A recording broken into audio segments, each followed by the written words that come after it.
بسم اللہ الرحمن الرحیم۔ السلام علیکم۔ آپ دیکھ رہے ہیں میرا یوٹیوب چینل لرننگ آف اسلام۔ اللہ تبارک و تعالیٰ ہر ایک انسان کو اس کی زندگی میں ایسے مواقع عطا فرماتا ہے کہ جس کے اندر انسان اللہ تبارک و تعالیٰ کی بارگاہ میں جھک جائے اور اللہ تبارک و تعالیٰ اپنے اس بندے کے تمام گناہوں کو معاف کر دے، کیونکہ اللہ تبارک و تعالیٰ نے اپنے بندوں سے 70 ماؤں سے بھی زیادہ پیار کرتا ہے، لہٰذا وہ غفور الرحیم مالک اپنے بندے کو عذاب الہی کا مستحق نہیں بنانا چاہتا۔ یہی وجہ ہے کہ اللہ تبارک و تعالیٰ نے امت محمدیہ پر اپنا خاص کرم فرمایا اور امت محمدیہ کو ایسے بہت سارے مہینے اور ایسی بہت ساری بابرکت راتیں عطا فرمائیں کہ جن میں اللہ تبارک و تعالیٰ بے شمار گناہگار لوگوں کو جہنم سے آزادی عطا فرماتا ہے اور اپنے بندوں کو بخش دیتا ہے۔ محترم ناظرین، آج کی اس ویڈیو میں ہم آپ کو اللہ تبارک و تعالیٰ کی ایک ایسی بابرکت اور رحمت والی رات یعنی شب برات کے بارے میں بتائیں گے کہ شب برات کی حقیقت کیا ہے اور اس ایک رات کے اندر کتنے گناہ گار لوگوں کو جہنم سے آزاد کیا جاتا ہے، اور شب برات کی رات میں لوگوں کے نامہ اعمال کیوں تبدیل کیے جاتے ہیں، اور اس رات کے اندر انسانوں کی زندگی اور موت کے بارے میں کون کون سے اہم فیصلے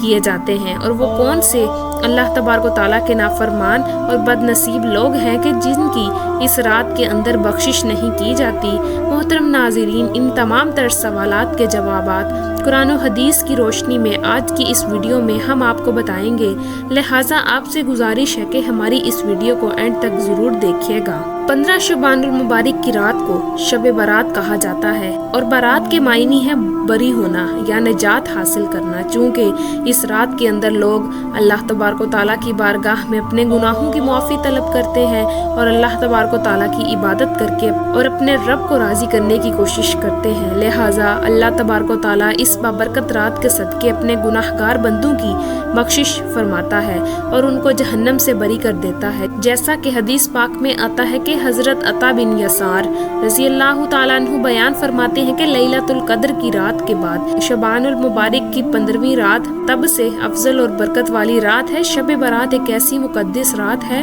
کہ اس رات کو اللہ تبارک و تعالیٰ نے اپنے برگزیدہ فرشتوں کے لیے عید کا دن مقرر کیا ہے، جسے اللہ تبارک و تعالیٰ نے زمین پر رہنے والے انسانوں کے لیے 2 عیدیں مقرر فرمائیں۔ اسی طرح اللہ تبارک و تعالیٰ نے آسمانوں کے لیے یعنی فرشتوں کے لیے بھی 2 عیدیں مقرر فرمائی ہیں، ایک شب برات کی رات اور دوسری لیلۃ القدر کی رات۔ شب برات کی شان کو بیان کرتے ہوئے اللہ تبارک و تعالیٰ قرآن پاک میں کچھ یوں ارشاد فرماتا ہے، اور قسم ہے اس روشن کتاب کی، بے شک ہم نے اسے برکت والی رات میں اتارا ہے، بے شک ہم ڈر سنانے والے ہیں، اس میں بانٹ دیا جاتا ہے ہر حکمت والا کام۔ اس آیت کریمہ کے تحت مفسرین کہتے ہیں کہ اس رات سے مراد یا تو لیلۃ القدر کی رات ہے یا شب برات کی رات ہے، اور حضرت اکرمہ رضی اللہ تعالیٰ عنہ اور دیگر مفسرین بیان کرتے ہیں کہ لیلۃ القدر سے مراد شب برات کی رات ہے۔ شب برات کی رات یہ وہ مبارک رات ہے کہ جس میں انسانی زندگیوں کے بارے میں بہت اہم فیصلے کیے جاتے ہیں۔ اس رات کے اندر ایک فہرست تیار کی جاتی ہے جس کے اندر ان تمام تر لوگوں کے نام لکھے جاتے ہیں جو اس سال میں اس دنیا میں زندہ رہنے والے لوگ ہوں گے اور جو اس سال میں مرنے والے لوگ ہوں گے۔ ان تمام تر لوگوں کی ایک لسٹ تیار کی جاتی ہے، جو لوگ اس سال میں حج کریں گے ان لوگوں کی بھی ایک لسٹ تیار کی جاتی ہے۔ شب برات کی رات میں تیار ہونے والی یہ لسٹ میں جو بھی حکم لکھا جاتا ہے اس کے اندر ذرہ برابر بھی کمی بیشی نہیں کی جاتی۔ حضرت عائشہ صدیقہ رضی اللہ تعالیٰ عنہ بیان کرتی ہیں کہ حضور اکرم صلی اللہ علیہ وسلم نے ارشاد فرمایا کہ کیا تم جانتی ہو کہ شعبان کی 15ویں رات شب میں کیا ہوتا ہے؟ تو حضرت عائشہ صدیقہ رضی اللہ تعالیٰ عنہ نے عرض کیا کہ یا رسول اللہ صلی اللہ علیہ وسلم آپ ہی ارشاد فرما دیجئے۔ تو حضور اکرم صلی اللہ علیہ وسلم نے ارشاد فرمایا کہ آئندہ سال میں جتنے بھی لوگ پیدا ہونے والے ہوتے ہیں وہ اس رات کے اندر لکھ دیے جاتے ہیں، اور جتنے لوگ آئندہ سال میں مرنے والے ہوتے ہیں وہ بھی اس رات کے اندر لکھ دیے جاتے ہیں، اور اس رات کے اندر لوگوں کے پورے سال کے اعمال اٹھائے جاتے ہیں اور اسی رات میں لوگوں کا رزق مقرر کیا جاتا ہے۔ حضرت عطا بن یسار رضی اللہ تعالیٰ عنہ بیان فرماتے ہیں کہ شعبان المبارک کی 15ویں رات کو اللہ تبارک و تعالیٰ ملک الموت علیہ السلام کو ایک فہرست عطا فرماتا ہے، اور ملک الموت علیہ السلام کو وہ لسٹ دے کر اللہ تبارک و تعالیٰ اس سے ارشاد فرماتا ہے کہ جن لوگوں کے نام اس لسٹ کے اندر لکھے ہوئے ہیں آئندہ سال ان لوگوں کی روحوں کو مقررہ وقت پر قبض کرنا۔ شب برات ایک ایسی رات ہے کہ جس رات کے اندر لوگوں کی زندگیوں اور موت کا فیصلہ ہو چکا ہوتا ہے، لیکن لوگوں کا یہ حال ہوتا ہے کہ وہ اپنی دنیا ہی میں مگن ہوتے ہیں اور اللہ تبارک و تعالیٰ کی ذات کو بھول کر اپنے دن رات گناہوں کے اندر گزار رہے ہوتے ہیں۔ کوئی شخص مال و دولت کو جمع کرنے میں لگا ہوتا ہے تو کوئی شخص دنیا کو جمع کرنے میں لگا ہوتا ہے اور سب سے خوبصورت گھر بنانے کے چکر میں لگا ہوتا ہے، لیکن یہ لوگ یہ نہیں جانتے کہ ان لوگوں کے نام مردہ لوگوں کی لسٹ میں لکھے جا چکے ہیں اور دنیا کو جمع کرنے والے یہ لوگ عنقریب مرنے والے ہیں۔ حضرت عثمان بن محمد رضی اللہ تعالیٰ عنہ سے مروی ہے کہ حضور اکرم صلی اللہ علیہ وسلم نے ارشاد فرمایا کہ ایک شعبان سے دوسرے شعبان تک لوگوں کی زندگی کے منقطع ہونے کا وقت شب برات کو لکھا جاتا ہے، اور انسان شادی بیاہ کرتا ہے اور اس کے بچے پیدا ہوتے ہیں جبکہ اس کا نام مردہ لوگوں کی لسٹ میں لکھا جا چکا ہوتا ہے۔ شب برات کی ایک بہت بڑی فضیلت یہ بھی ہے کہ اس رات کے اندر اللہ تبارک و تعالیٰ بے شمار گناہ گار لوگوں کی مغفرت فرماتا ہے، جیسا کہ حضرت عائشہ صدیقہ رضی اللہ تعالیٰ عنہ بیان فرماتی ہیں کہ ایک رات میں نے حضور اکرم صلی اللہ علیہ وسلم کو اپنے پاس نہ پایا تو میں حضور اکرم صلی اللہ علیہ وسلم کی تلاش میں نکلی۔ میں نے دیکھا کہ حضور اکرم صلی اللہ علیہ وسلم جنت البقیع میں موجود ہیں، تو اس وقت حضور اکرم صلی اللہ علیہ وسلم نے ارشاد فرمایا،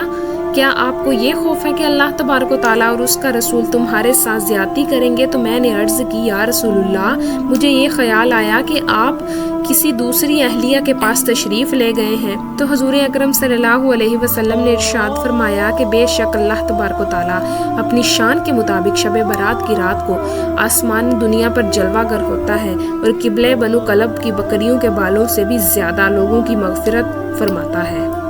حضرت ابو بکر صدیق رضی اللہ تعالیٰ عنہ روایت فرماتے ہیں کہ 15 شعبان المبارک کی رات کو اللہ تبارک و تعالیٰ آسمان پر دنیا کے شان کے مطابق جلوہ گر ہوتا ہے اور اس رات کے اندر اللہ تبارک و تعالیٰ ہر کسی کی مغفرت فرماتا ہے سوائے ان لوگوں کے جو شرک کرنے والے ہوں اور بغض رکھنے والے ہوں۔ ایک دوسری روایات میں آتا ہے کہ حضور اکرم صلی اللہ علیہ وسلم نے ارشاد فرمایا کہ شب برات کی رات کو اللہ تبارک و تعالیٰ تمام لوگوں کی مغفرت فرما دیتا ہے سوائے ان لوگوں کے جو شرک کرنے والے ہوں اور کینہ رکھنے والے ہوں۔ حضرت عبداللہ بن عمر رضی اللہ تعالیٰ عنہ سے روایت ہے کہ حضور اکرم صلی اللہ علیہ وسلم نے ارشاد فرمایا کہ شب برات کی رات کو اللہ تبارک و تعالیٰ دو لوگوں کے علاوہ باقی تمام لوگوں کی مغفرت فرما دیتا ہے، ایک وہ شخص جو کینہ رکھنے والا ہو اور دوسرا وہ شخص جو کسی کو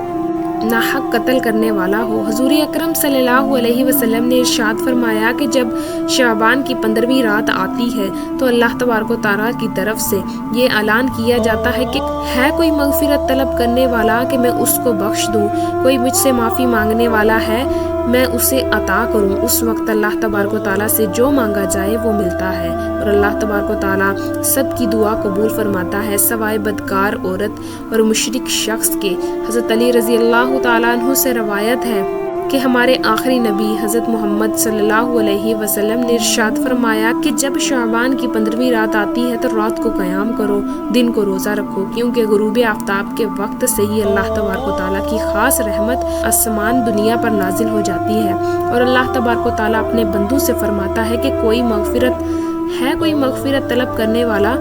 میں اس کو بخش دوں، ہے کوئی رزق مانگنے والا کہ میں اس کو رزق عطا کروں، ہے کوئی مصیبت زدہ کہ میں اس کو مصیبت سے نجات دوں۔ یہ اعلان طلوع فجر تک اللہ تبارک و تعالیٰ کی طرف سے ہوتا رہتا ہے۔ محترم ناظرین، حضور اکرم صلی اللہ علیہ وسلم نے ارشاد فرمایا کہ شعبان میرا مہینہ ہے اور رمضان اللہ تبارک و تعالیٰ کا مہینہ ہے، اور حضور اکرم صلی اللہ علیہ وسلم ماہ رمضان کے علاوہ شعبان المبارک میں سب سے زیادہ روزے رکھا کرتے تھے اور شعبان المبارک میں اللہ تبارک و تعالیٰ کی عبادت کے لیے کمر بستہ ہو جاتے تھے، اور حضور اکرم صلی اللہ علیہ وسلم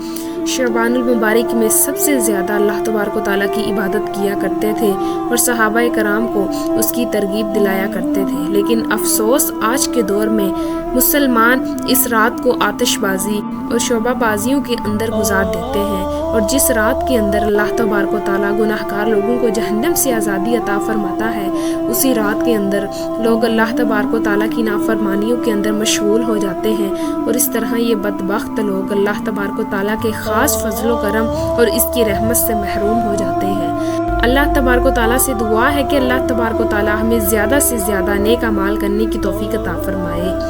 امید کرتی ہوں کہ آپ کو ہماری آج کی ویڈیو اچھی لگی ہوگی۔ اگر آپ کو ہماری ویڈیو اچھی لگے تو ویڈیو کو لائک کیجئے اور مزید اس طرح کی ویڈیوز دیکھنے کے لیے ہمارا چینل سبسکرائب کیجئے۔ ملتے ہیں نیکسٹ ویڈیو میں، اجازت دیجئے، اللہ حافظ۔